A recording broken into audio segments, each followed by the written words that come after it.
बेहतरीन drama serial वापस शमीम के इस एपिसोड में आप देखेंगे कि किस तरीके से शमीम जो है बड़े ही खुश उसलूबी के साथ सब कुछ हैंडल कर रही है और सब कुछ बताने की कोशिश करी है कि कोई भी कुछ गलत नहीं हो रहा है। सायरा अपने घर में बहुत खुश है, जिस पर आप देखेंगे कि वो जाती है अपने बाप के पास और कहती है कि आपको फिक्र करने की कोई भी ज़रूरत नहीं, ये सारा कुछ चची का किया धरा है और वो सब कुछ जानबूझ के कर रही हैं ताकि मुझे फंसाया जाए। इसके अलावा उनका और कोई भी मकसद नहीं है, इसलिए आपको बिला वजह परेशान होने की कोई भी ज़रूरत नहीं है।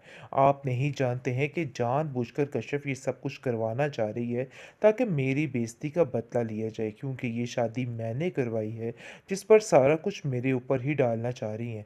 लेकिन आप तो समझने की कोशिश करें, आप क्यों नहीं समझाते अपने भाई को? जिस पर उसका बाप कहता है तुम फिक्र नहीं करो, का मैं सब कुछ संभाल लूँगा। मैं जान चुका हूँ कि ये कश्यप जो है ये कुछ ना कुछ करवा कर ही रहेगी, लेकिन तुम्हें फ़िक्र करने की ज़रूरत नहीं है।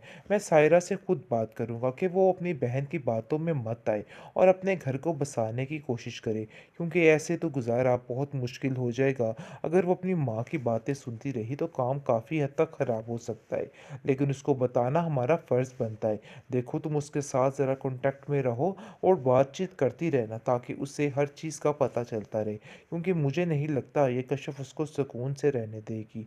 वो नहीं चाहती है कि उसकी बहन का घर बसे। ये अपनी माँ की ज़िद के पीछे ये सब कुछ कर रही है। जिस पर आप देखेंगे कि शमीम कहती है कि बाजी आपने तो बिल्कुल मेरे मुँह की बात छीन ली। मैं भी यही सोच रही हूँ कि ये सब कुछ जानबूझकर किया जा रहा है ताकि मुझे नीचा दिखाया जाए और सायरा को उस घर से निकाला जाए ताकि इन लोगों को सुकून मिल सके। पता नहीं क्यों एक अच्छा भला ख़ानदान है जिनकी ये बदतरीफ़ियाँ करके ही बेड़ा गर्क करते जा रहे हैं। मुझे तो कुछ समझ नहीं आ रही, आखिर ये कश्यप क्या चाहती है? आप खुद इसे अपने अल्फाज में नाच के कश्यप बेचारी की ज़िंदगी तबाही की तरफ जाती जाएगी और माजरा काफ़ी ख़राब ही होता जाएगा। लेकिन शमीम आपा जो कि अपना रोब अब दबदबा रखना चाहती है, जिसकी वजह से वो अपनी ज़िंदगी पे राज करना चाहती है और चाहती है कि हर कोई उसके नीचे होके ही बात करे। हत्ता कि वो अपनी चचा चाची का भी बिल्कुल लिहाज नहीं करती है और किसी बड़े की उसको तो तमीज़ ही नहीं रही। बस उसको ऐसा लगता है कि जैसे मैं ही सबसे हूँ अफ़ज़ल और सबसे आला, कोई भी मेरे से ऊपर नहीं है। ये असल में उसके बाप की बेवकूफ़ी है जो कि उसको हर जगह पर आगे बना के रखा हुआ है और उसको ऐसे दिखाया हुआ है कि जैसे वही सब कुछ है, लेकिन उसको कुछ भी नहीं करने देता है। हर एक के मुंह पड़ जाता है, यानी कि गले पड़ जाता है और कहता है कि नहीं भाई, मेरी बेटी के बारे में कोई भी कोई उल्टी सीधी बात ना करे, मैं ये बात बिल्कुल भी बर्दाश्त नहीं करूँगा। लेकिन ये बात बहुत ज़्यादा चुभ जाती है सबको, क्योंकि जान चुके हैं चचा चची की ये शमीम जो है किसी भी हाल में खुश नहीं हो सकती, लेकिन फिर भी अपने बड़े भाई के हाथों मजबूर होकर बेचारा खामोश हो जाता है, क्योंकि वो जानता है कि नहीं, मामला ख़राब ही लगता है। लेकिन जी दूसरी तरफ आप देखेंगे कि बहुत ज़्यादा परेशान हो चुकी है सायरा। वो जान चुकी है कि उसकी ज़िंदगी में अजीबो किस्म के लोग आ चुके हैं और वो जानना चाहते हुए भी इनसे दूरी इख्तियार नहीं कर सकती। लेकिन अब वो सोचती है कि मुझे थोड़ा बहुत बोल लेती तो अच्छा था। कश्यप इस मामले में बिल्कुल दुरुस्त थी, लेकिन कश्यप की भी कहाँ सुनी जानी है। उसको भी इन लोगों के अंदर ही बसना है, चाहे वो जितनी मर्जी होशियार और चालाक बन जाए, लेकिन फिर भी उसका कुछ भी नहीं होना है, क्योंकि जो औरत उसके पल्ले पड़ चुकी है वो उसका हाल बेहाल करके ही दम लेगी, क्योंकि उसने भी ठान ली है कि इसको वो मैं यानी कि मज़ा चखाऊंगी और इसका वो हशर करूंगी कि ये याद रखेगी। बस इसी लालच में ये औरत कश्यप की ज़िंदगी को तबाह करके रख देगी और सोच रही है कि बस मेरा अब मकसद यही बन चुका है। उसकी बहन उसको समझाने की काफ़ी कोशिश करती है कि देखो ऐसा मत करो, ऐसा मत करो, लेकिन कहाँ सुनने वाली है वो किसी की एक नहीं सुनेगी। फाइनली बेबी बाजी की टक्कर का आ चुका है एक और ड्रामा, यानी कि मैदान में आ चुकी हैं आपा शमीम, जो कि तहलका मचाने वाली है। तो ज़रा व्यूवर्स परेशान मत होइएगा, क्योंकि इस ड्रामे का भी अपना ही मज़ा आएगा, क्योंकि आपा शमीम जहाँ भी आती है तहलका मचा कर ही रहती है। तो नाज़रीन यहाँ भी ये कुछ ऐसा ही असर दिखाने वाली है, जैसा कि आप देख रहे हैं कि जैसे दबदबे अपने रोब और दबदबे के साथ इसने सारे घर को अपने हैंडल में किया हुआ है, अपने इख्तियार में हर चीज़ तमीज़ रखी हुई है।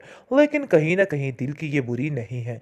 लेकिन फिर भी दिल का क्या करे, अगर ज़ुबान ही आपकी इतनी कड़वी और गुस्सैली हो, तो फिर दिल का क्या फ़ायदा? ख़ैर आप देखेंगे कि फ़िलहाल इसकी चालाकियाँ शुरू हुई हैं और एंड देखिए कहाँ तक जाएगा। यानी कि वहाँ पर यहाँ पे ज़्यादा ट्विस्ट आएगा जब इसके भाई अब्दुल बारी की शादी हो जाएगी कश्यप के साथ, फिर जाकर मामला काफ़ी ज़्यादा ख़राब हो जाएगा।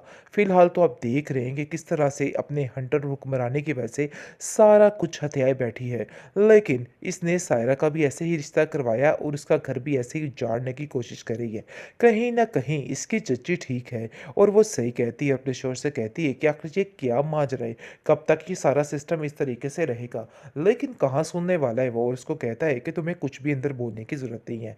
देखो हमारे मामलात में इंटरफेयर मत करो। दूसरी जगह पे ताया आपा जो कि बहुत ही खुश है अपनी बेटी शमीम को देख के, देख-देख कर वारे न्यारे जाते हैं और हर वक़्त उसी के गुण गाते रहते हैं और कहते हैं जी मेरी शमीम से आगे तो कोई है ही नहीं। खैर आप देखेंगे कि शमीम ने भी ठान ली है कि जिस दिन की कश्यप ने उसके साथ बदतमीज़ी की है, उसका बदला वो लेकर रहेगी और इसको ऐसे नहीं छोड़ेगी। इसलिए आप देखेंगे कि वो यानी कि ठान लेगी और कहेगी कि बस मैं अब इस लड़की का काम तमाम करके ही रहूँगी। यानी कि वो शादी करवा देगी अब्दुल बारी के साथ, यानी कि अपने भाई के साथ। वो आगे ही अपनी बहन के आगे-पीछे घूमता है तो मज़ीद अब ऐसा ही होने वाला है। उसके इशारों पे नाच के कश्यप बेचारी की ज़िंदगी तबाही की तरफ जाती जाएगी और माजरा काफ़ी ख़राब ही होता जाएगा। लेकिन शमीम आपा जो कि अपना रौब अब दबदबा रखना चाहती हैं, जिसकी वजह से वो अपनी ज़िंदगी पे राज करना चाहती है और चाहती है कि हर कोई उसके नीचे होके ही बात करे।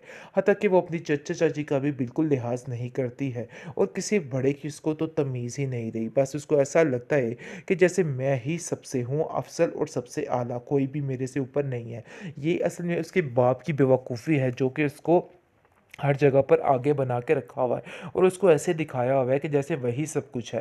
लेकिन उसको कुछ भी नहीं करने देता है, हर एक के मुँह पड़ जाता है, यानी कि गले पड़ जाता है और कहता है कि नहीं भई, मेरी बेटी के बारे में कोई भी कोई उल्टी-सीधी बात ना करे, मैं ये बात बिल्कुल भी बर्दाश्त नहीं करूँगा। लेकिन ये बात बहुत ज़्यादा चुभ जाती है सबको, क्योंकि जान चुके हैं चचा-चच्ची कि ये शमीम जो है किसी भी हाल में खुश नहीं हो सकती, लेकिन फिर भी अपने बड़े भाई के हाथों मजबूर होके बेचारा खामोश हो जाता है, क्योंकि वो जानता है कि नहीं मामला ख़राब ही लगता है। लेकिन जी दूसरी तरफ आप देखेंगे कि बहुत ज़्यादा परेशान हो चुकी है सायरा। वो जान चुकी है कि उसकी ज़िंदगी में अजीबो किस्म के लोग आ चुके हैं और वो जानना चाहते हुए भी इनसे दूरी इख्तियार नहीं कर सकती। लेकिन अब वो सोचती है कि मुझे थोड़ा बहुत बोल लेती तो अच्छा था। कश्यप इस मामले में बिल्कुल दुरुस्त थी, लेकिन कश्यप की भी कहाँ सुनी जानी है। उसको भी इन लोगों के अंदर ही बसना है, चाहे वो जितनी मर्ज़ी होशियार और चालाक बन जाए, लेकिन फिर भी उसका कुछ भी नहीं होना है, क्योंकि जो औरत उसके पल्ले पड़ चुकी है वो उसका हाल बेहाल करके ही दम लेगी, क्योंकि उसने भी ठान ली है कि इसको वो मैं यानी कि मज़ा चखाऊंगी और इसका वो हशर करूंगी कि ये याद रखेगी। बस इसी लालच में ये औरत कश्यप की ज़िंदगी को तबाह करके रख देगी और सोच रही है कि बस मेरा अब मकसद यही बन चुका है। उसकी बहन उसको समझाने की काफ़ी कोशिश करती है कि देखो ऐसा मत करो, ऐसा मत करो, लेकिन कहाँ सुनने वाली है वो किसी की एक नहीं सुनेगी।